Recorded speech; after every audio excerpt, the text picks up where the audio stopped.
me hästi vaikselt hiilime ja käime kassi sammu. Üht naisterahvast vajame me majja juba ammu. Siis jälle majast toitu on ja läigib kastrul pott ja pann ja lahedal päevi laiseda saab. nii Kaspar kui Jesper. Joonatan. me hästi vaikselt hiilime ja käime kassi sammu. on röövimine raske töö, mis nõuab julgust ammu. kui kätte jõudnud keskelund ja kord nüüd magab õiglastund, siis asume teele, kes kotid ja pang. Kaspar Jesper. Joonatan.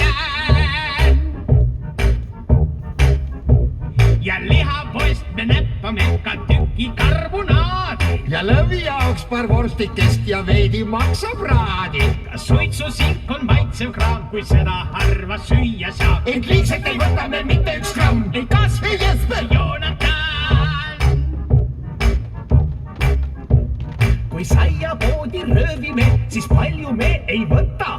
Päts leiba, mõned küpsised ja ühe juusturatta. kui letil seisab martsipan, siis näppab selle Joonatan. ent liigselt ei võta me mitte üks gramm. ei Kaspar,